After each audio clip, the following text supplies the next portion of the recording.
The new Scoop intro that Tommy's done for us, the music is just much more jazzier as it's built out to go for longer. So like when you swap screens, you don't just get the subtle fade out of the music kind of thing. You get the it sounds like someone's like full on just jazzing it up. Let's go, baby. But anyway, if you are listening to this, welcome in to the Scoop. Hi. My name is Graham. This is Bib. We are Ice Cream Uploads in true ice creamy fashion. This is the Scoop, the UK's #1 video game podcast, if we do say so ourselves. We are live on twitch.tv/Ice Cream Uploads, where we go live sometimes at 10 a.m. ish. Yeah, I was supposed to say each and every single weekday at 10 a.m. ish, but we all know it's been a couple of months since we were holding that schedule down. But you know what? I'm not going to say anything. All I'm going to do is give you a little bit of a teaser for something that could be weeks and or months away. We are looking at a way to increase our content output on ICU. So you may get not just the 10 a.m. regular slot, but more. Possibly TBC, TBD, and all of the TB others in time going forward. So we may be bringing you more content from possibly even more people. We'll see. So do keep your eyes on us live on twitch.tv/Ice Cream Uploads. Nice. Anyway, we do go live. I'll just say it. Each and every single weekday at 10 a.m.-ish on twitch.tv. Question mark.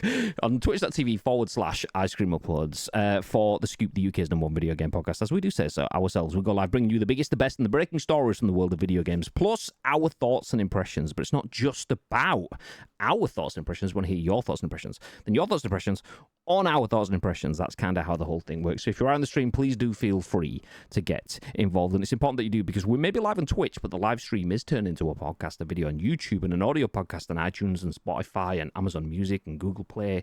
That is a lot of places where over 200,000 people have watched and listened and downloaded to our podcasts. Downloaded our podcasts. You know, all of the on-demand stuff. So please do feel free to get involved on behalf of those people that can't be with us right now, but do watch later on.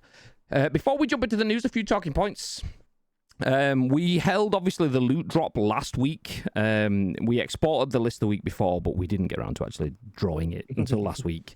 And shout out to GT Shotya, who won, then didn't claim his prize. So we re-rolled that again, and it was given to Mr. Spidge, Mr. S. Pigeon, a friend of the channel, streams on Twitch. He won a game of his choice and chose Final Fantasy... Remake.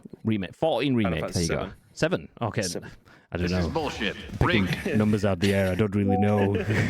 So yeah, Final Fantasy 1, 2, 17, 12 remake. So he's got that, and we'll be playing it on stream, I think he says, even though it might be off stream. I was talking to him the other day. We played on Saturday, actually. I don't actually remember whether he said he was going to play it on stream, but I do remember him saying that when he plays Final Fantasy and stuff like that, he only ever gets like one or two viewers. I was like, it's the thing when you're a hardcore PUBG content creator. You don't get all the other people dropping in, but that's what you do. What I do, just view bot. Jobs are good, isn't it? Oh yeah, like with games like that though, you do have to make a decision, and there has been games where I've made the decision that this would be infinitely better for me personally to play this game offline. It usually things like Starfield or Cyberpunk and games like that, because me committing that will take Starfield might be 40 streams, and there's no way that people are going to keep on coming back for those 40 streams, because I don't stream long enough throughout the day to be able to build up that kind of traction for people to care enough about it. So things like Battle Royales are perfect because they're 20 minutes long. That's the narrative. The whole narrative of the game is 20 minutes long. Did you win? Did you not? Whereas obviously Starfield, there's so many different other missions going around. Like Palworld, we have a server save just for us to be able to stream. People know what the game is about now. It's obviously something that we will end up going to in our leading story today. But in terms of what that game offers, it's a live service game. It will continue to progress and expand, so it's perfect for streaming. But Final Fantasy, it's a 60-70 hour game. Like, unless you are committing like 5 hours a day for people to come and watch it, and it's not just one Final Fantasy, there is like 40 of them. Like, does your channel have that history that of you being able to and play each it? one has 70 rounds of DLC. Yes. Yeah, so it's a long time to be able to commit to it. So it doesn't surprise more people who aren't known for playing single player narrative driven games don't get that kind of traction into their stream unless it's a passion thing. Like, we don't stream Resident Evil all the time, but people know that I'm the Resident Evil guy, so they'll tune in for me to play Resident Evil to gain my excitement from it. That's the what's the jeopardy? No, that's not it. There's a word for that in there somewhere. I don't know. I'm enjoying watching you wave your hand around. Watching me, I know. I should be Italian, really, just waving my hands when I can't forget anything. But yeah, that's the difference, I think, in terms of people know me for playing that game. It's not a game that we're playing here all the time, but we'd be sure to stream the entire playthrough the first time round when a new one does come out. And I think that's where we kind of built that kind of following up for those kind of things. Yeah. Excuse me. So, for anyone that is interested in our content, by the way, we obviously do play, as well as doing the podcasts, which you listen to right now. Hey, we also play a bunch of stuff. I tend to main PUBG on the channel. Bibby will usually jump between Call of Duty, Fortnite, and similar sort of things, but we will throw in some football content, some playthroughs and so on. So yeah, we'll try mixing in a bunch more stuff over the coming weeks as months, as mentioned, but more on that when we get to that information. So yes, one thing to mention, obviously we did give away a copy of Final Fantasy II Spidge the other day. If you want to be in a chance with being in the next loot drop, that will take place on the first Monday of every month. If everyone doesn't know what the loot drop is, ! Loot drop in the chat. It's the 5th of February. Which I think is 2 weeks, right? Is it 2 weeks? Let's have a look. It is. I don't think we're a million miles away. Yeah. It's been, because we got paid before Christmas, it feels like it's been a 10-week month. But yeah, 2 weeks time, yeah, you are absolutely on the nail with that. So yeah, if you sub to the channel now, you will be in the loot drop next month. So on the 5th of January, we will do, as we always do, export the list, add everyone's name into a proverbial hat, and then we'll draw one person to bag a prize. TBC on exactly what that prize is, but if you are a sub on the 5th, you will be included, whether you want it or not, as was the case with GT Shot You, who won and didn't claim. So unlucky, mate, but Spidge did. CC Casts, welcome in. How you doing? It's been a while. Pimp you, speaking of being a while, how you doing? Look at this, all the ICU teams are dropping in. Let's go. You got us on the big screen in the office. Is that what this is? Absolutely should be. Gutted, hashtag non-winner. You're not a sub. All right, are you? All right, it says 16-month sub. Maybe you are a sub. I don't know. But if you are, then you were in it and you didn't win. If you are, but to be fair, you can't win anyway because you're part of the channel. So unlucky. Yeah, unlucky. Do you know what? There is that bit too. I'm a sexy sub. Let's go. So yeah, you ain't winning nothing. You ain't winning nothing. You can choose your badge, can't you? I think I can choose the badge of mine, what I want to show. Yeah, it was just, it confused me because, yeah, we don't usually see that many first badges. Everyone usually, yeah. Anyway, you get the idea. Anyway, so we are here to talk about a little bit of video game news. Let me jump over to the split screen. Hi. So as mentioned in the pre-show, we have some Palworld to kick things off. Naturally, the whole world has been talking about it. It is setting a bunch of records. But after that, if you're interested in the news, we're going to talk about Indiana Jones, the developer direct, Raven Software apologising for disruption in Call of Duty, 343 talking about Halo Infinite, and if you want a free game, stick around to the end of the show. We'll tell you what you can get for free in Free Game Friday on a Monday. Nice. That's not the first time we've had Free Game Friday on a Monday, but it's not going to be the last either. Okay then, Mr. Bib. We played Palworld on Friday. Free Game Friday. Nice. We played Palworld twice on Friday, and then we both played it again off stream on the weekend. So it's probably not surprising that the game is breaking records, right?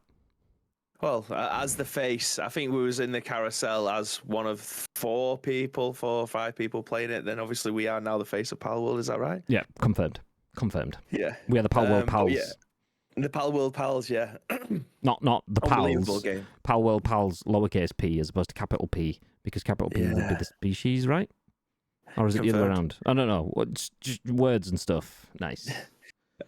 But yeah, we've got a lot to say about this, and the article obviously does go on to give you a lot of numbers that aren't accurate at the time of now. Yeah. As you told me this morning, but it just gives a wider context as to obviously where we are at this moment in time with the game itself. Yeah. So I'll read through this article now. If you just open up the Palworld Twitter and get their latest stats that they've confirmed, and we'll just verbally update it because VGC haven't updated it, and that's where we're jumping into for our first article. Jordan Midler over at VGC has the first news that we're going to go over, and it says Palworld hits more concurrent Steam players than Cyberpunk and Elden Ring. The game now has the 5th highest peak concurrent ever. Bearing in mind, this is yesterday. And not only yesterday, but pretty much 24 hours. So it's not late yesterday. It's had a lot more time since then.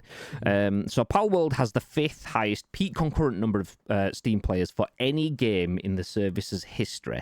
That's according to independent Steam aggregator SteamDB, which collates data from Valve's storefront. Palworld, a survival game which made an impact on social media due to its initial trailer, which viewers described as, quote, Pokemon with guns, which obviously we've mentioned that a few times over the weekend as well. It has reached a maximum peak of 1.262 million players. That's concurrent players, obviously, at the time of writing, which is over 200,000 more than Cyberpunk 2077, which is possibly the most hyped. I'll use the phrase overhyped, which obviously has negative connotations, but that's not necessarily the way that I'm meaning it. So Cyberpunk has one of the most overhyped launches in history, and Pokemon with Guns has 200,000 people more than that did at launch. Naturally, lots of stuff to unpack with Cyberpunk, but we won't do that here. That makes it the 5th highest peak in Steam history, though the 4 games above it are currently free to play. The game only needs around 30,000 more concurrent players to overtake Dota 2, and around 65,000 to overtake Lost Ark. Above those are Counter-Strike with 1.8 million, and a little old game called PUBG Battlegrounds with 3.25 million concurrent players.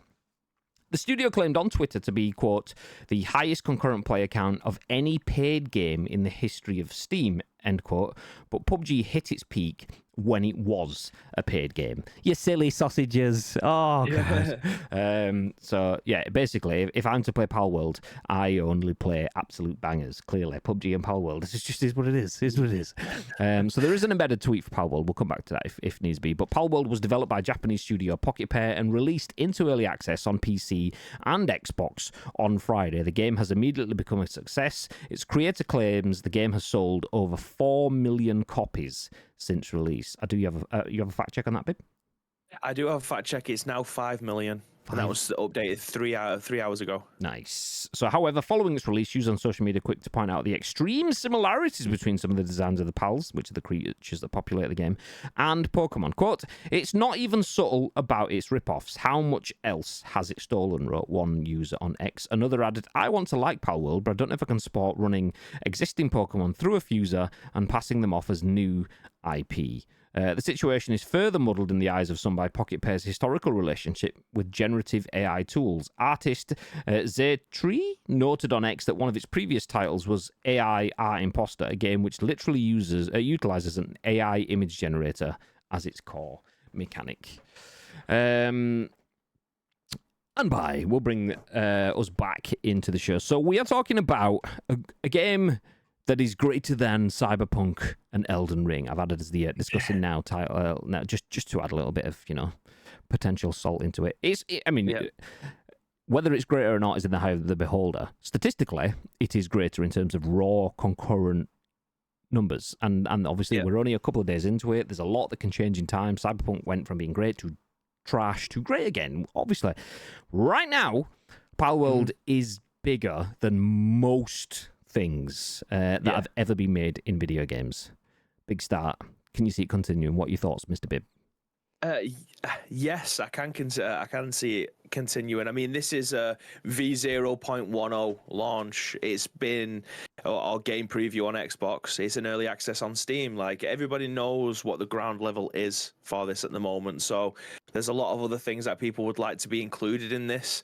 I will always give games that obviously say that they're in early access and a game preview the benefit of the doubt, because this is the equivalent of someone paying money to have the early access of it. You are there feeding back constantly about how this game can be improved, and we are the guinea pigs at this moment in time. And I think this is, again, this is all personal in my opinion stuff. Genuinely think this is one of the best early access games that I have ever played. If this was a full version of the game, if this was 1.0, from what I've played, the 9 hours that we streamed it on Friday and the 2 hours that I played yesterday, I'd be happy with this being like a full version of the game. Now, there is some glaringly obvious things that keep on happening within the game. Like on my screen, for instance, when we went to go and catch one of the pals, there was flying up into the air and vibrating, so you couldn't do anything with it, but it was perfectly fine on my screen. There was no glitches at all. So it is kind of in a user experience kind of technical downfall at this moment in time. Something that would appear fine to you would be horrible to me. The fact that there is a bug in your inventory where you have the berries or you have any kind of food, if you don't even need to drop it, Graham, you literally just need to move it around your inventory and it resets. Wow. Yeah. So there's things like that are obvious bugs that can be manipulated into your own favor. But again, benefit of the doubt, 0.10 version. I am in love with this game, and if this is where we're at this moment in time, the amount of feedback that people have given, I did see something very briefly on their Twitter saying that they've had over 50,000 inquiries for bugs and things like that need to be changed. I don't know how big their developer team is, but I imagine it's going to increase tenfold with how successful this game is. One thing I would like to know is that they've said they've sold 5 million copies. Now, it doesn't say where, and it doesn't say what the split is, whether or not it's people playing it on Xbox Game Pass, whether or not they've bought it on Xbox or they have bought it on Steam. Like, how many of those are free players? How many of those are paid players? I'd like to know that. We probably never will find that, but either way, it's a huge success story for these. Like, apparently they've created other games like Craftopia, which is huge in its own right. Never played it, never seen it, but from what I've heard and what I've read about it, it's a successful game in its own right that's still being worked on now.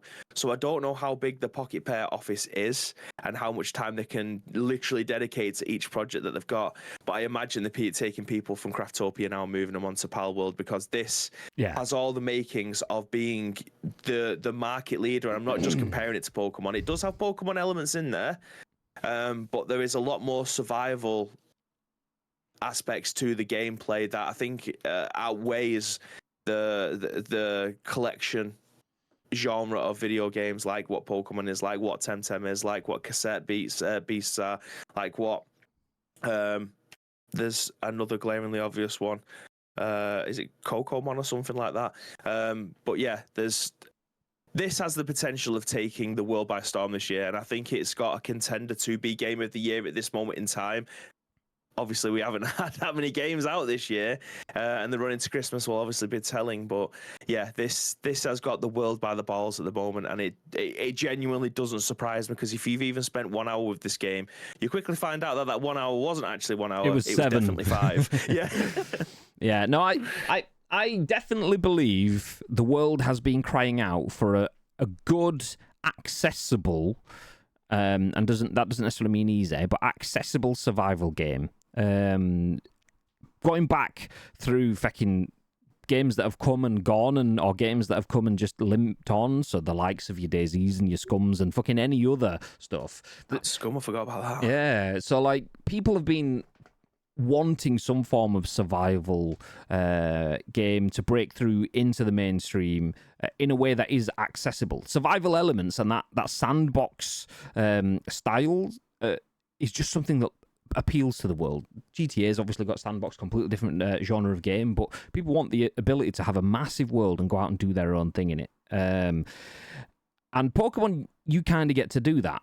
But in Palworld, you get to do that to the nth degree because of the survival stuff. It's not just a case of here's your linear story. There is some of that, but how fast you get through that and how equipped you are depends on how much you want to spend building up your resources. And obviously, the time spent building your resources and building your armor isn't just a case of you are just on the grind. You are doing multiple grinds, because to upgrade your armor, you need to get more trees, and if you get more trees, you need to get more rocks, and then you're doing those bits, you're getting yourself tired, so you need to get more food, and to get more food, you need to kill more animals or get more berries, and then you need to cook stuff to be able to eat and make it last longer, and blah, blah, blah.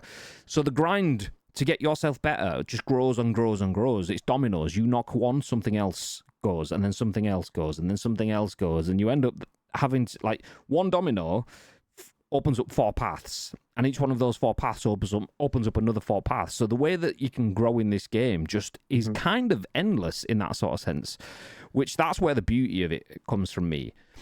The interesting thing for me is where we go from here, because you've either got 2 ways for me.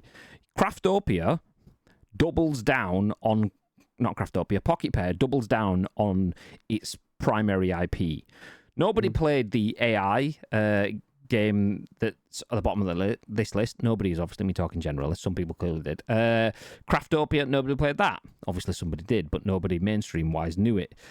Everyone's now playing Palworld. So are they going to start shifting resources and team members over from AI if they're still working on that, from Craftopia if they're still working on this? Are they going to do the PUBG Bluehole thing, where Bluehole was a small team of devs that eventually built out to be the Crafton Game Union, Crafton Corporation kind of thing, some mega business that is basically built around one game? They're trying to diversify, but they are heavily based around one of the most successful games of all time. Do they do this?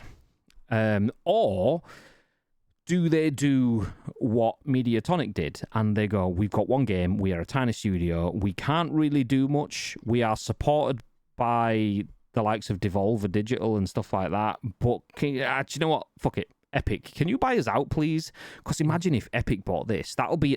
This game stinks of an Epic purchase, apart from the potential copyright stuff, but I'll come back to that in just a second, because it's cute, it's fun, it's family orientated. I mean, ish. You can murder people. It says things like "lucky bastard" and so on in the the UI and so on. But it's kind of family orientated. Not that Epic has to be that, but it helps. And it's built in Unreal Engine as well, so that's already an instant win for Epic there. Epic likes big brand crossovers, so Lego versus Minecraft. They're doing their own Minecraft thing with Lego. Do they take this and build it into the Lego stuff? Do they take it and copy to fight against not Fortnite, Pokemon? Because Nintendo clearly aren't going to sell Pokemon. That's this big old Game Freak owned company that's never going to be acquired. So do you just build your own and go with that? I could see them potentially being bought out. I can see them just going, do you know what? We've got all the money now. Yeah. We've paid for everything. We don't have to sell. I could see them going, we can do this, but I can also see them going, yeah, do you know what? We'll take the big old box of cash. Thank you very much. Because Nintendo are looking at us with a lawsuit, and we probably can't fight that, whereas Epic probably can. So yeah, you give us a bajillion quid, you keep this, we'll disappear off into the sunset. I think that's big potential. And if that happens, for me as Pocket Pair, I could see I would take the money, because where do you go from this? The issue that you have now as Palworld developers is, okay, this game's finished. It's not. It's only in early access. It's still got to come to PlayStation if that's going to be a thing that they do. It's still got to come out of early access and be sold to the world properly. But let's just say it's finished now. Okay, we've got a roadmap for this game, clearly, because it's in early access. We know when it's coming out of early access, and we know when it's going to be finished.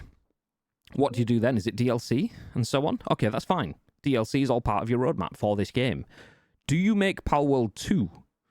Or do you have Palworld as this mega selling world that expands with expansion content? Because I feel like that's the thing. Nobody's ever had this before. Everyone has wanted Nintendo and Game Freak to give us the Pokemon game we all deserve, and people have been building in mods for 15 years. Just give us that one open world Pokemon game. Yeah. That's not on a console that has 5 meter draw distances, and we'll be good. And now twice we've had mainstream breakouts. We had Temtem first, and now Palworld has followed that. Obviously, Temtem not quite as mainstream as Palworld has got, but it was close. Yeah. Brilliant game as well. Yeah, phenomenal.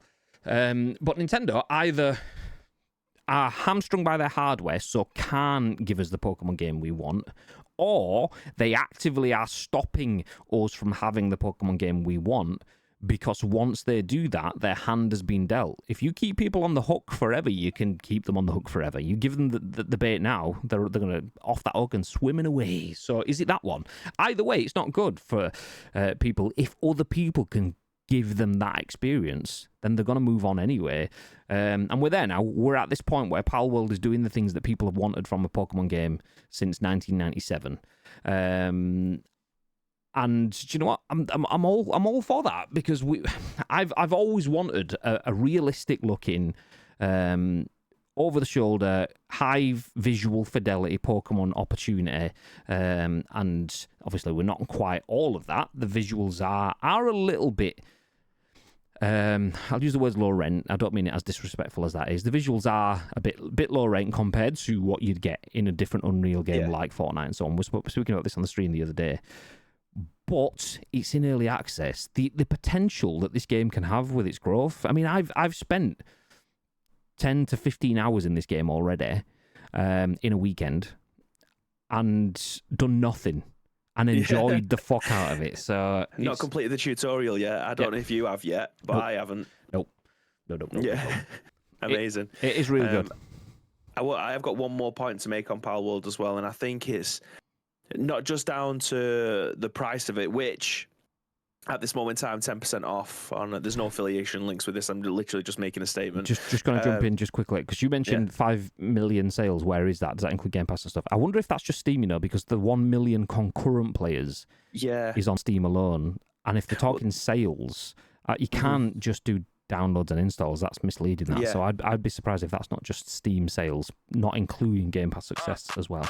Well, that's what got me onto this point, because I thought, do you know what? I'll actually have a look at how much it costs to buy, because I heard that it was going to be around £20 to £30, which I thought is unbelievable value for an early access game anyway of this magnitude. But the fact that it's £22 at this moment in time on the Steam store with 10% off, that's accessible for one, because it's such a cheap game. I don't think that the minimum specs for this game are through the roof, so mid-range PCs can play it as well. On top of that, with it being on Xbox, again, even more accessible if you have Game Pass, because I don't know if people have played this on Xbox One or One X. I know a lot of people have been playing it on the S and the Series X. So it could run like a bag of arse on the One and One X. I would like to know that if anyone has one of those and has played it on that. Can you run it on the One S? If you can, I'll install it on my One S. I'm pretty sure, once you've got it on a One, you can run it across all of them, right? So I will try it on my One S later on and see if that works. Yeah, because I'm playing it on my Series S and it runs like an absolute dream. I haven't installed it on my PC yet because I can't get Xbox Game Pass to work on my PC. It just won't install anymore. Don't understand why. But yeah, in terms of accessibility, it's unbelievable. The price is great and it's available. Not if you ask Wobbles. Again, that comes down. That shaped my early access game preview point, in that I understand that there is obviously millions of gamers out there that have some sort of visual difficulties when it comes to playing video games, or there might be that have full access to their arms and things. I understand that, and it would be great for 1.0 when it goes live to have those things. But again, this sounds really shitty, and as someone who has obviously raised a lot of money for special effects and things like that, when the game's getting off the ground to see whether or not it does have a future, I believe that they're probably going for the majority rather than the minority with this, which later on down the line, things like Starfield have all the accessible options on there.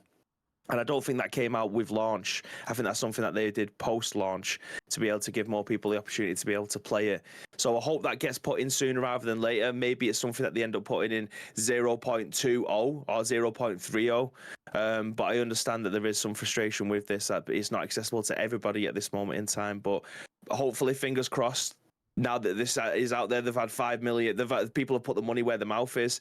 It's definitely worth going back and going, right, okay, another one on the checklist. This might lead to 6 million sales or 7 million sales because we've now included more people into being able to play it again. Well, you can't please Very One. It says 12. Big fan of Very One.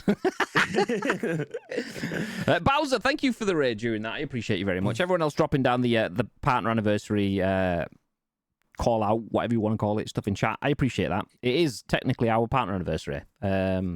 We kind of launched, we'll talk about this in the pre-show, we kind of launched the channel on the 21st of January. It's the 22nd today, but obviously 24-hour period kind of thing, a bajillion years ago. But we officially started streaming we actually started streaming in the November, but we did it as a soft thing. Anyway, not like that. Yeah. Settle down.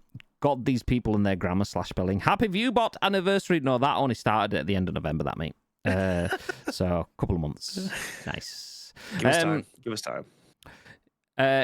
Yeah, I mean that's the thing though. This is where you've got like the chicken and egg game development sort of thing, in terms of every game should be accessible, but accessibility isn't, sadly and unfortunately, the norm for video game developers. Accessibility is, there's a reason we have people like Wobbles shouting for accessibility to make it the norm, because it's not industry standard. So this is having global and monumental success, but it's not made by a global and monumental developer. So that's where you often get those corners cut, which is a shame. But like Bibby says, 5 million sales is enough to open many, many doors, and hopefully one of those doors is accessibility going forward, so people can jump in. Can we get pink backlights for Bibby? If I turn my lights off in here, then you might have a better chance of seeing it. But it does actually rotate between pink and purple. But because it's so bright, you can't necessarily see it. Like if I turn this one off, I think you might be able to see it a little bit better. Yeah, there you go. There you go. See, nice. Can we get eyes for Bowser? Please, mate. No. Nope.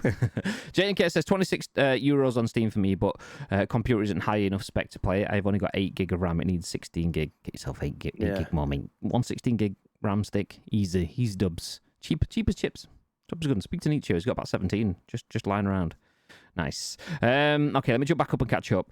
They apologised after their mistake. For their mistake after community notes on Twitter. What the highest played sale game? Okay, fair dues. Wonder if Nintendo are not regretting not going multi-platform and doing this themselves. I don't know if they'd be regretting. I feel like I want to hope it's Nintendo just going, no, we want to do this, but we are held back by the hardware of Switch.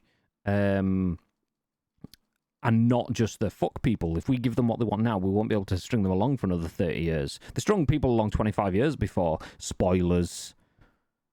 Ash Ketchum won the Pokemon League, so, 25 years later, he finally wins it.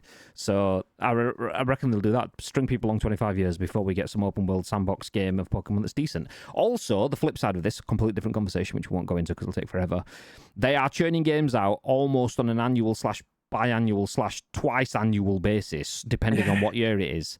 And if you're churning games out that fast, your quality will drop. And people have noticed that Game Freak's development quality was one of the best things out there, and now it is shit. To get a game like Pokemon Red and Blue on a Game Boy cartridge was a developmental masterclass.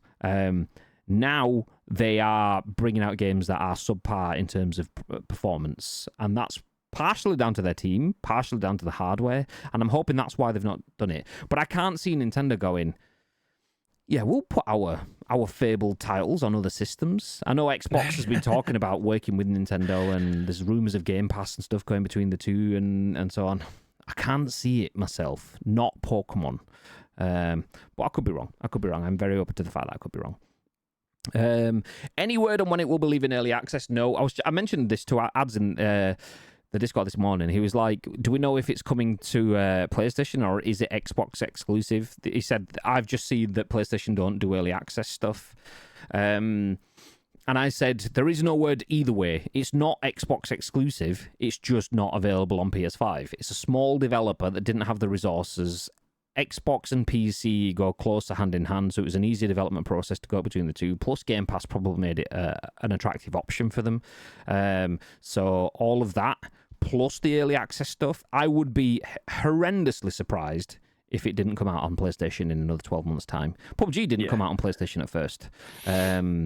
And that was similar sort of thing, early access stuff versus full launch and so on. So, yeah, I think it will come out on PlayStation. Just don't expect it any time right now. They're probably, at this point in time, building out plans for recruiting PS5 developers, because that was the other thing that I'd seen mentioned. They don't have any developers that focus on PlayStation coding. They're building for Xbox and PC. They were building primarily mobile games, which mobile is not the right phrase, but games that would suit mobile devices / subscription services like Game Pass. So PlayStation wasn't their target audience. But now they're probably thinking, well, there's more players on PlayStation and Xbox, so we probably should throw it out there too, which would be business sense.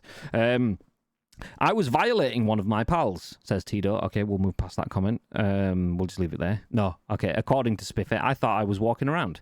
In another, she was stood still to me, but actually demolishing the house so random bits would disappear around me. Oh, okay. Yeah, that's the thing where what you see versus what someone else sees, and bugs and glitches and stuff. I had a glitch where my pal spheres just wouldn't go down. So there's a mission to capture 30 pals. I did that super quick because I had 6 spheres, and it was just like... Six. But 3 went down. That's a lie. I had 6. It went down to 3, and then it stuck at 3 for like 15 until I picked up a random palsphere on the floor, which changed my number down to 1. And I was like, fuck, I shouldn't have picked that up. I should have just been glitched here forever. Is it fun then? It's really fun. Really, really good. Wobble's ears just twitched. He doesn't think this is accessible. Yeah, exactly. The pals automating stuff really appeals to me. Cuts out the boring shit, but actually can be quite complex. Yeah, the fact that you can have a production line, you can have a berry farm growing, one to plant, one to water, and then one to pick the seeds and put them in the storage. Beautiful. Agreed. Pals working for you helps the game. The game reminds me of Fortnite Minecraft version though.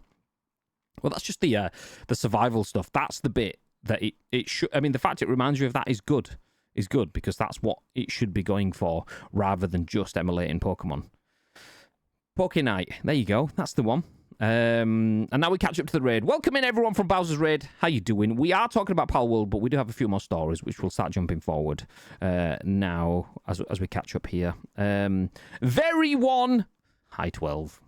Go home 12. You're drunk. Turn the lights off. Get to see the pink and less of your face. I mean, that's quite ironic coming from Bowser, right? Right?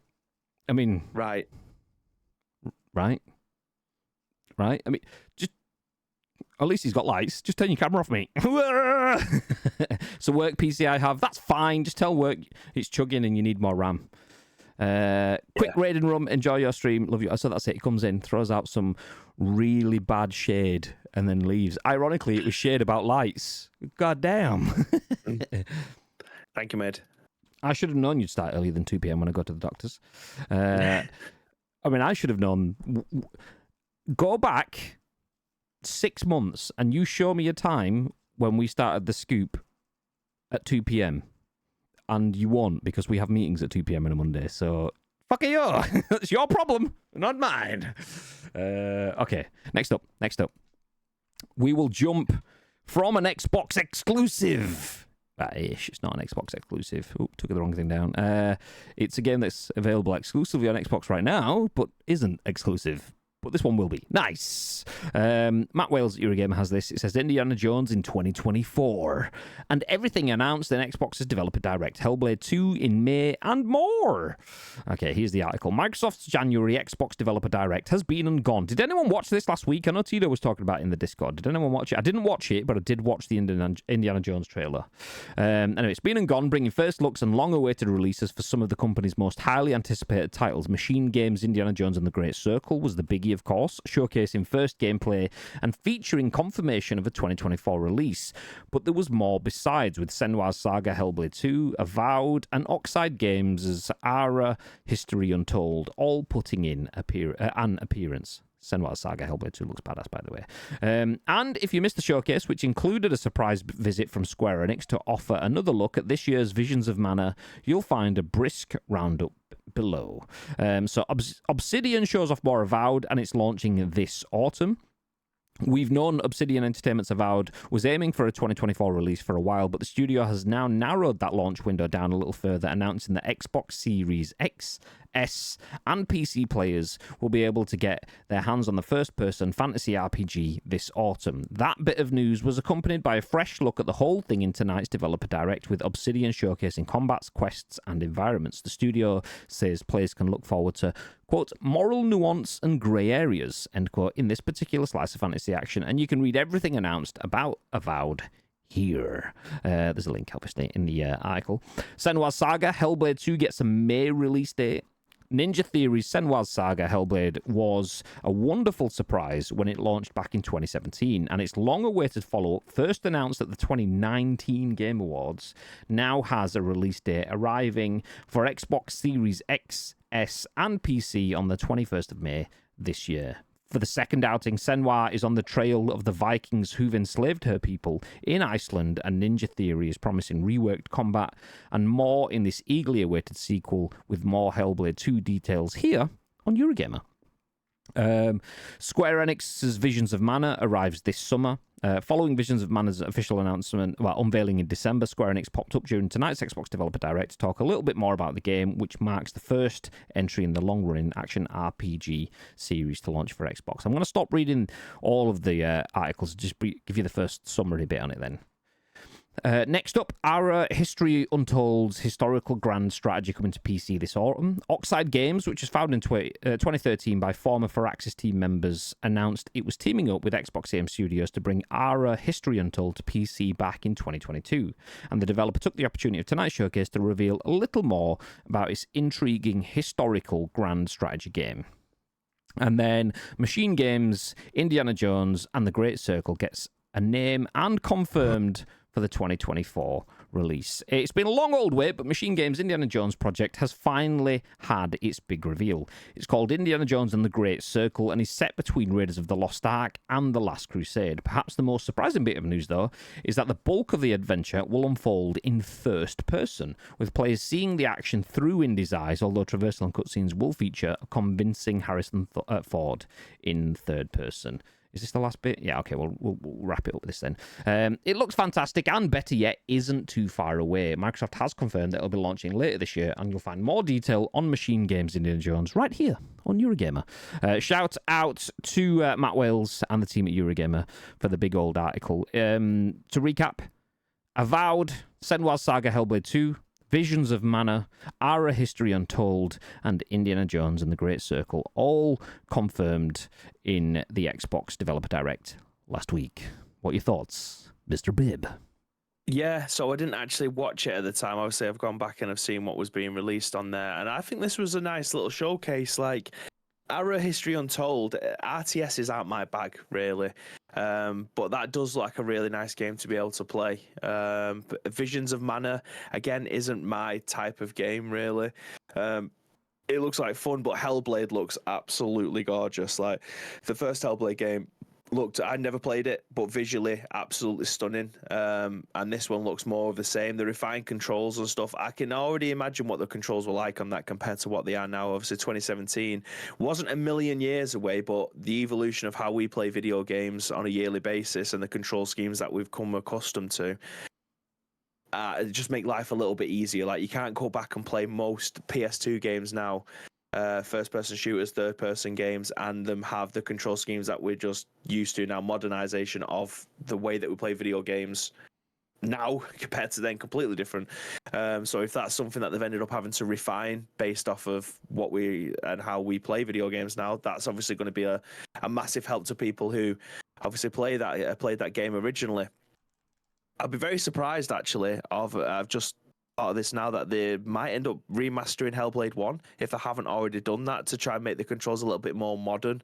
Maybe as like a bumper package when the second one comes out. I'm not too sure, but if they're doing all the hard work with the second one, try and modernize it with the first one, you might get another boost of sales with that. It's a good shout. I'm not too sure. I would never have considered that, but that's definitely a good shout. I've not played Hellblade. I've never really looked at it, to be fair. It just sounded like that's a Bibby game, not a Graham game, so I kind of didn't look in its direction. But then we've seen, obviously, a lot of content for Senua's Saga, or is it Senua's Sacrifice? I always forget which one's which. Let me have a look. Roll it back up. Back. Senwa Saga. There we go.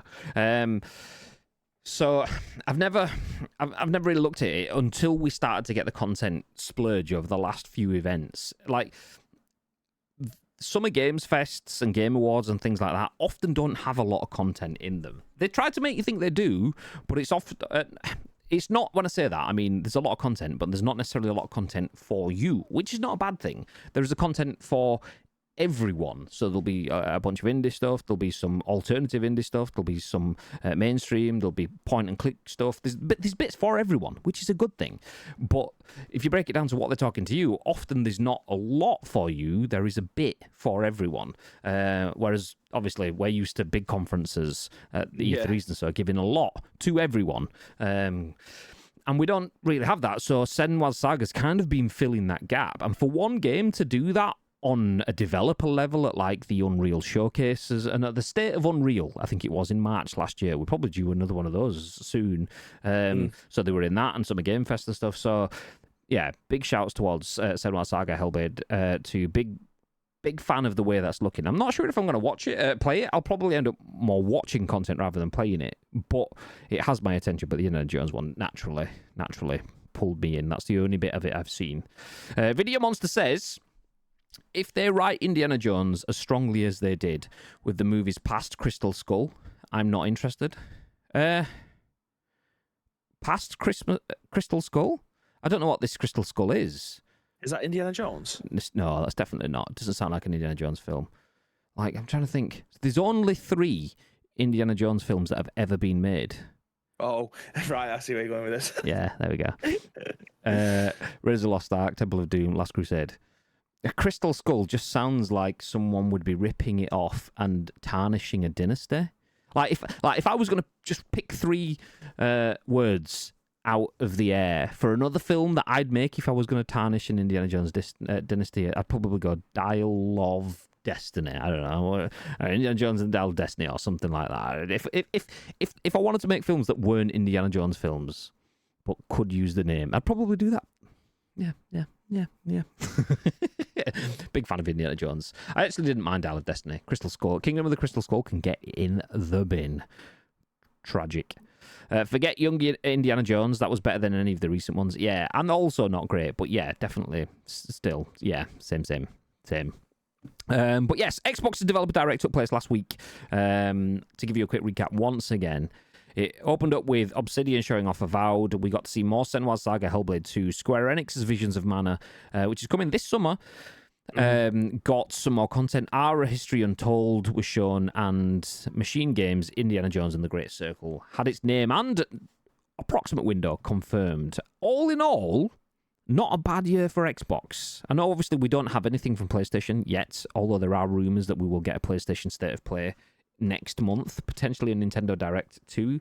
The fact that Xbox are out of the gate first and we have an Indiana Jones game which is going to be on bus stops, on front page advertising on all the news websites. It's going to be, you're going to get Twitch pop-ups and all the rest. It's going to be everywhere, is that. But then we get Ara History Untold, completely different style of game. Square Enix's Visions of Mana, completely different style of game. Hellblade 2, completely different style of game. And Avowed. They are covering a lot of bases with a bunch of decent level content across the course of the year, and that's not even including their air quotes exclusive content that they have at the start of the year with Palworld. So all in all, 2024 is looking to be a decent year for Xbox players. Nice. Okay, we're moving ahead. Sticking with Xbox, though, because, you know, this is the Xbox version of The Scoop, where we talk about Palworld and we talk about the Xbox's Developer Direct, but we'll also talk about Raven Software apologising for Xbox being mediocre. No, I'm joking. Banter. Raven Software apologises for, quote, the disruption, end quote, caused by Warzone Season 1 Reloaded launch. We, as devs, love this game and apologise for the disruption that resulted from these events. This is written by Vikki Blake at Eurogamer. The article says, Call of Duty's Warzone developer Raven Software has apologised for the disruption caused by Warzone's Season 1 Reloaded launch. After players began peppering the game's social media channels with reports of bugs and glitches, including one which kicked up an error whenever players tried to access the menu, Raven said that, quote, conflict between live player data and our servers was causing problems, and the team rallied to get these issues resolved as swiftly as possible. We've been laying the groundwork for the return of some fan favourite features in upcoming seasons, which has required a degree of preemptive setup in our live environment, Raven explained on Twitter. 18th January's update shipped with some of that work, and we unfortunately encountered a conflict between live player data and our servers. Our teams were made immediately aware of the issues and began investigating shortly after the update went live. We rallied studio teams from around the world to get these issues resolved as swiftly as possible. We, as devs, love this game and apologise for the disruption that resulted from these events, the statement continued. Please know that we hold ourselves to a high standard, and these issues did not align with that. The team suggests that anyone still experiencing issues should swap out their current perk packages, or if that doesn't work, delete and remake them from scratch. In other Warzone news, Raven Software, we don't need to talk about. Actually, I'll go with it. In other Warzone news, Raven Software recently explained its decision to reduce lobby sizes from 150 to 100 players, stating it will ensure a good gameplay balance. Quote, our top priority is creating an optimal and fun experience for all our players based on critical metrics, Raven said at the time. So there you go. Raven Software apologises for the disruption caused by Warzone's Season 1 Reloaded launch. I'm going to jump back to Invisibib. He's gone.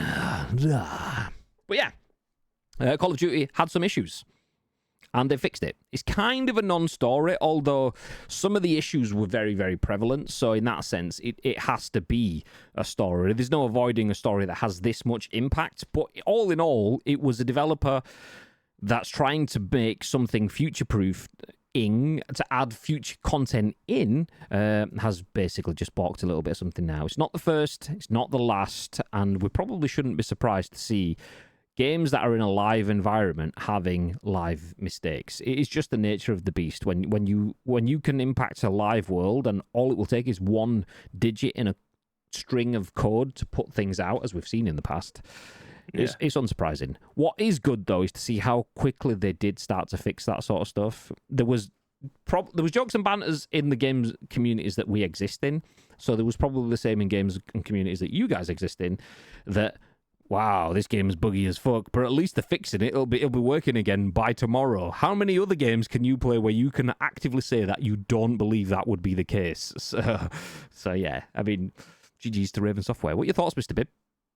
Yeah, it is one of those situations where, like you say, a small line, a small string of text, or a strong string of code could end up having a massive impact. And this is probably one of the biggest balks that I've seen in my, it could be as an echo chamber again. It's the amount of people that I follow on Twitter, and they all play various games and stuff. But this one seemed to have quite a detrimental effect on how people was playing the game. Literally, there was just not playing it. There was doing other things instead of playing other things when Warzone was their main game. It was quite a ball drop moment, but you'd expect that in a live environment. But I genuinely think this is one of the biggest drops that they've unfortunately gone through with this patch release. But it all seems to have sorted itself out, and they've obviously come out and they've apologised for making the game pretty much unplayable for the amount of time that it was out of live for without the patch being updated from it. I haven't played the beginning of this season yet, so I can't comment myself, but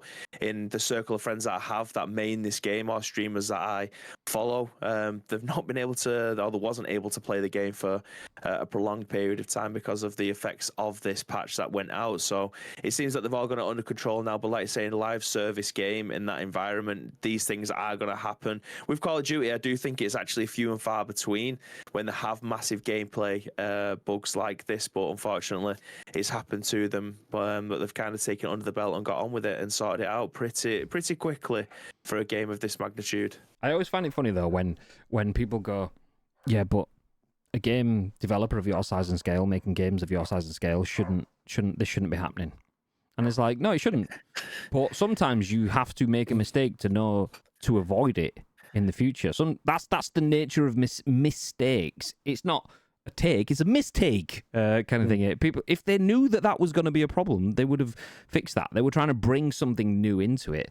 And yeah, you can argue about live environments versus whatever. But as a person that's worked in forms of testing in multiple different industries, a testing environment versus a live environment is never the same. Never. You can get it as close as you can make it, but there's always something different. So I will piss and moan about shit like this, but if it gets fixed, then my anger quickly dissipates. Okay, fair dues. Shout outs to Chappers and Sheep, who wishes happy partner anniversary. Thank you, gentlemen. I appreciate it very much.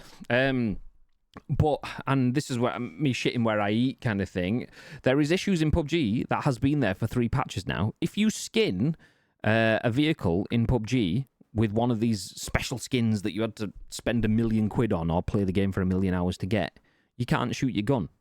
You can't change your gun. You are stuck with a gun that you can't change, shoot, or ADS on until you jump into the driver's seat and jump back out again. That's been there for 3 patches. 3, 4, 5 months-ish, and they've not fixed that sort of stuff.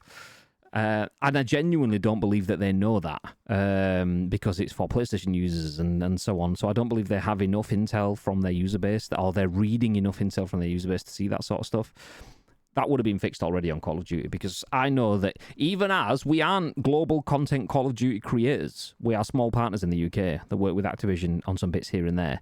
I know that there is an escalation line for me to pass that on for it to be looked at. So when it comes to anything like this, yes, they did balls it up and people couldn't play it for a chunk of time, which is bad form. But that also affects them, so they probably wouldn't really want to do that themselves, and they fixed it quick. So fair dues, we move. That's it. Let's go. Move on. So GG's. You can tell how bad the indie films got when Crystal Skull is behind the TV movie knockoff. The Librarian quest for the Spear is beating on Rotten Tomatoes 57. Okay, thanks, David. Okay, we're moving ahead. Next story, so that was obviously us talking Call of Duty. For now, we're going to talk Halo. So from one Xbox shooter to another, 343 says Halo Infinite is done with seasons as it shifts approach. Andy Robinson at VGC has this article. The game will continue to be supported, but 343 is also working on new projects. Halo Infinite Season 5, released last October, will be the game's last.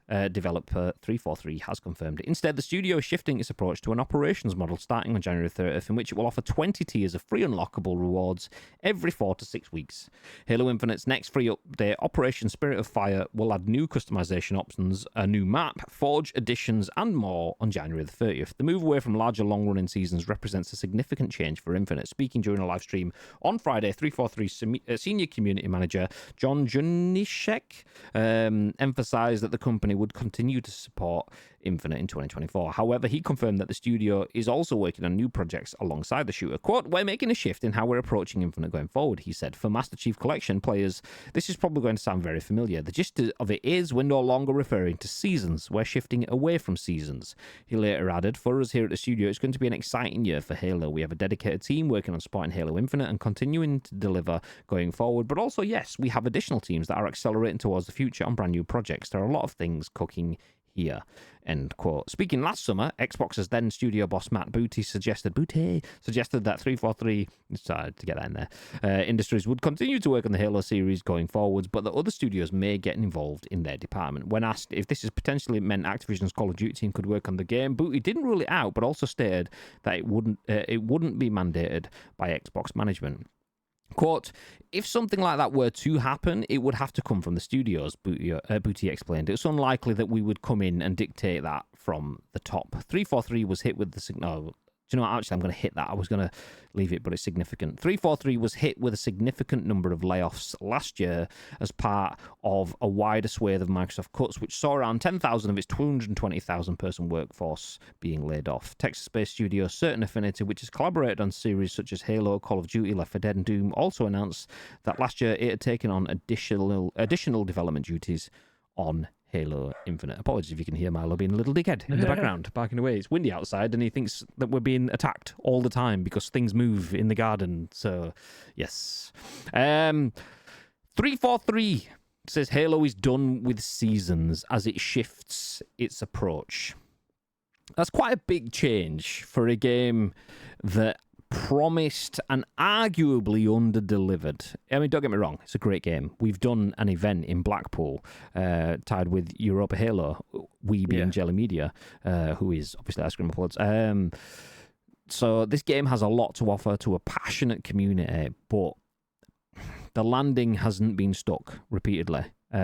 Is shifting away from a seasonal approach to just bringing content in new formats as and when they're ready and so on. Does that sound like a smart move? Is that the beginning of the end? Like, are they slowly starting to sunset it? What are your thoughts, babe? Yeah, it's a difficult one because obviously we're at a point now where we genuinely won't know until they release it and like that in stages on their roadmap. I feel like anything has got to be better than how they launched the game. Having like a season that lasted for 6 months, I think it was ridiculous. Like, just get rid of that, the season approach, and just say the next update will be in 6 months, rather than having that. They wanted to try and shoehorn a battle pass element in. That's obviously where that ended up coming from. But it's whether or not the people are still ticking through it, whether or not they're still logging in daily, whether or not they are actually clearing the battle pass. They'll have all of these statistics to make decisions like this. If it wasn't working, that's why they're trying to change it. So I suppose they're not going to know until they end up rolling it out. I think it's to go back to their old method of just rolling out content as and when with the season with the patches, rather than having a season pass approach to it, is probably their best bet. But again, they will have all the data their side to come up with these decisions in the first place, because they won't be talking about it if they don't have the figures to try and back it up. Whether or not this is just a new lease of life that they want to try and inject into it, personally, I don't care. They need to try and figure it out, because they need to do something to maintain what kind of streak they have with this game, or whether or not it's one that they just go, okay, Infinite was a bit of a bust, we'll sunset this one, and then we'll come out with a different game which will have a completely different approach. And when I go on and say that I don't care, I think it's just because I haven't had that love for Infinite. When it first came out and I was playing it, I was enjoying it, but there was just so little content to keep me invested that I genuinely didn't care for the way that there was having the roadmap for the game. It probably wasn't catered towards me, as I'm not the hardcore Halo fan that would probably be logging in every single day to try and tick off my dailies. I am definitely more of a casual fan. I'll play through the campaign, I'll hop on with the multiplayer with my friends, but I'm definitely not the kind of person that will be going back in every single day. But I am the person that looks forward to the updates and what they're bringing to the table. So whether or not that will end up catering to me in bigger patches or just smaller season pass ones, I'd prefer to go back to the old school style. Again, probably saying that's a 33-year-old bloke who likes things the old way rather than the new shiny ways. But that's just my personal opinion on how I think they're going to end up running it. But I mean, like I've said 3 or 4 times now, they will have the data to try and justify the decisions that they are going to be making with it. If it ends up going back to the old style, it's probably because they think that they might not have a future with the season pass model. Yeah. I don't think that's too difficult to understand. Yeah, no, I agree with that. For me, I don't care. I mean, I never really cared about Halo. I've never hid that. But I don't care. I couldn't have told you how many season passes. I was never interested in looking at them. So if you build a big old... Well, speaking about big olds, hey, Big Ham, how you doing? Back-to-back raids. Thank you very much for the raid this morning, Big Ham. I saw you was on the PUBG earlier on. I didn't actually get to check in. Did you stick with PUBG, or did you jump over to do some more Palworld fun times? What were we doing? Big Ham was playing PUBG. Nice. Thank you for the raid. Everyone dropping in. Get yourselves comfortable. Thank you. We are talking about, we've had a few bits. We talked about Palworld being a monumental success, and our thoughts and impressions on where that could go, potential, could they get bought out and so on. That's not been rumoured, that's just us talking and spitting stuff, chewing the fat. We then spoke about Xbox's Developer Direct, we spoke about Call of Duty having issues with an update last week, which were fixed rapido, and now we are talking about 343 shifting approach for Halo Infinite. They're getting rid of seasons, and we're talking about why we think that could be the case. And what I was saying then, you came in and it's not a negative, it's realism. I've never been a Halo fan. which probably explains why I play PlayStation more often than my Xbox, apart from this weekend because Palworld, fuck the PlayStation. But yes, oh no, I did finish Hogwarts finally this weekend, so a bit both. Anyway, Halo Infinite, for me, the reason they're getting rid of the seasons is, like Bibby says, it's clearly not working for them, and I feel that is the case. I know a lot of people in and around the Halo sphere that don't talk to me about Halo, or don't talk about Halo and don't play Halo. So why would you spend a lot of time launching a massive season that will go for months if it's dead within 2 weeks? Because you then have to stick out your 6, 12, 18, whatever weeks of dead content. So going to a smaller thing allows you to be more agile and see what works and what doesn't work, but also means that it is easier to sunset a brand if necessary. If you make updates every 4 to 6 weeks or whatever they said that they were going to, 20 tiers of free unlockable rewards every 4 to 6 weeks. If that starts working, okay, nice. We'll have actionable intel in 4 to 6 weeks' time, and again and again. That's actionable intel 12 times over the course of a year if you're coming out every 4 weeks ish. Nice, wonderful. You can make all sorts of changes for the better of your community there, rather than holding them down to a season pass that just might turn people off, and then they've got to sit through it for 12 to 18 weeks. So, yeah, big fan. Also, you can compartmentalize that. A smaller team working on a smaller update whilst you free up other members of your team to work on the next iteration. I would do that. Halo Infinite was supposed to be the next iteration of Halo. Nobody really cared beyond the Master Chief Collection and so on. And I'm saying that knowing full well that there is a massive fan base, a passionate fan base that is dedicated to Halo. I have seen it. I've seen it in person. I've dealt with it online.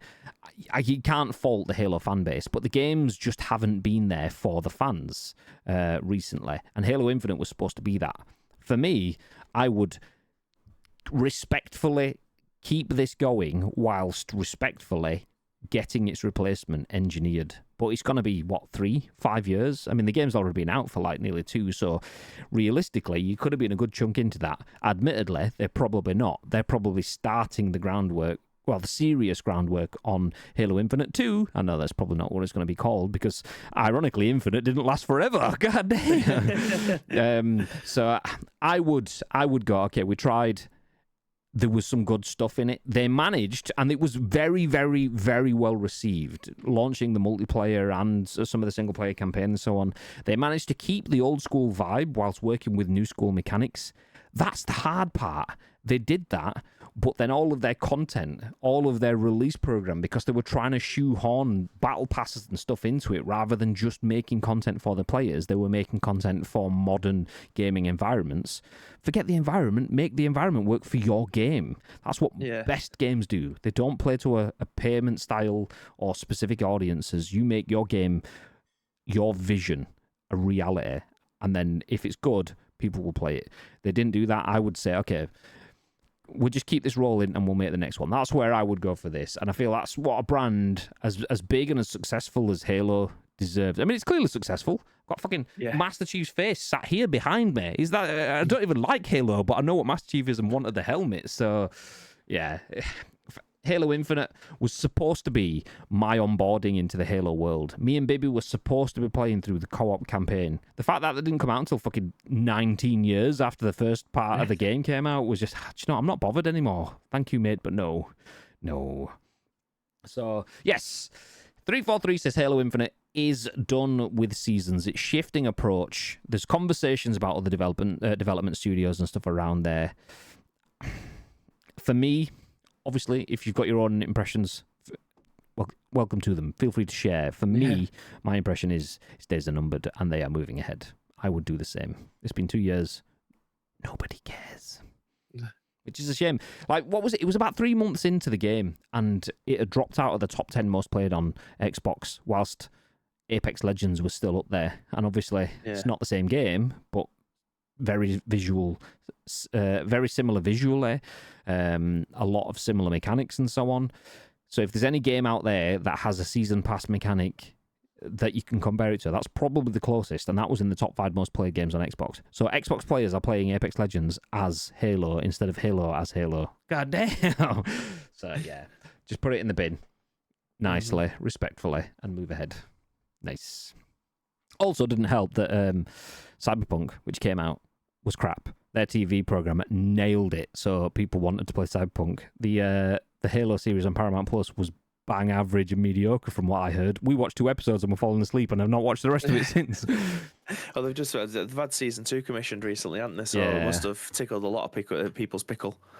I feel like possibly, but also, what else is on Paramount Plus?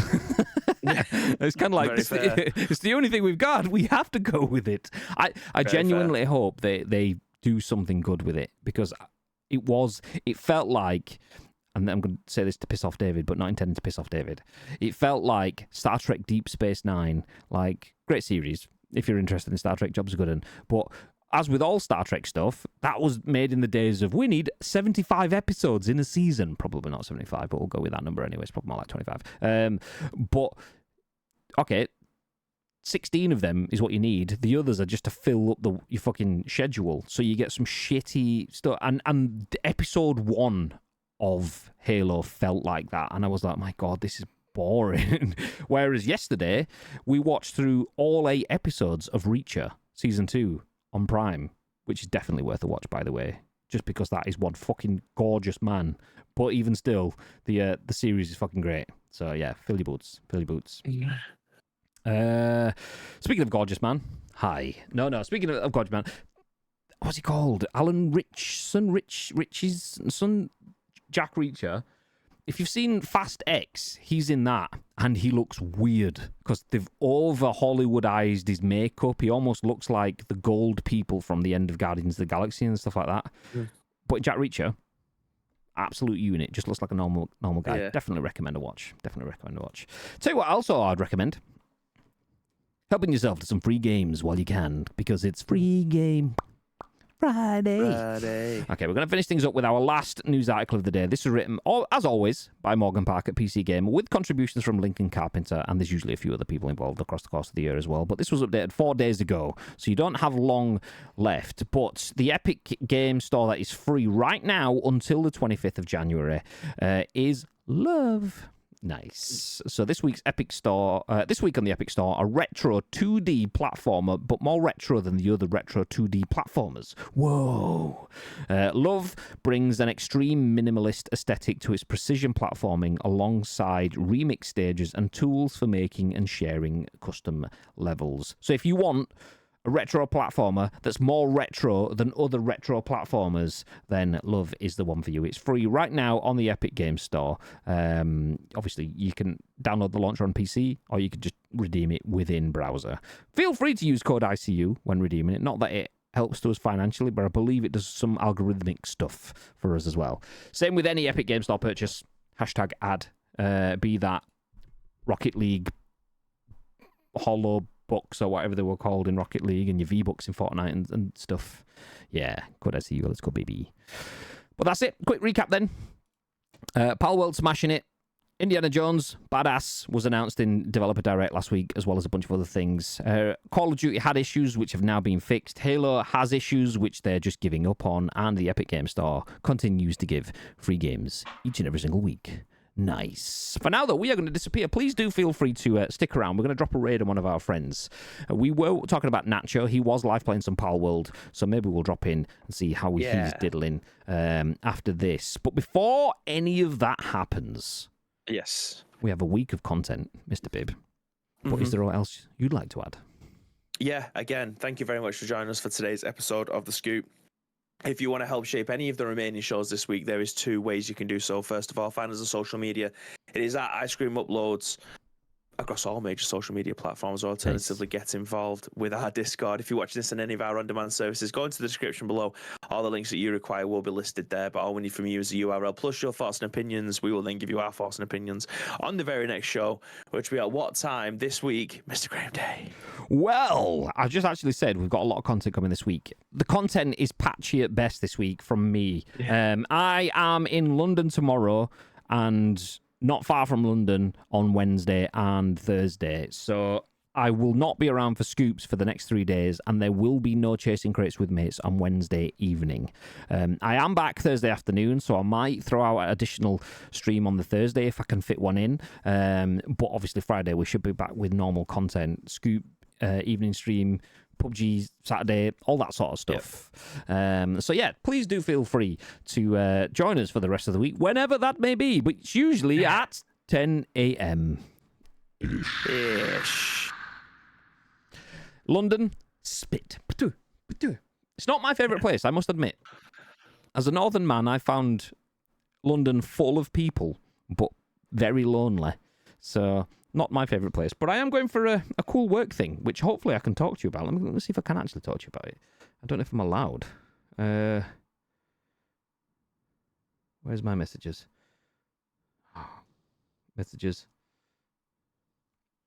Oh, I can say. Okay, well, Logitech has... obviously, we are Logitech G Partners. Perfectly timed. The logo pops up on the screen just as I say that. Nice.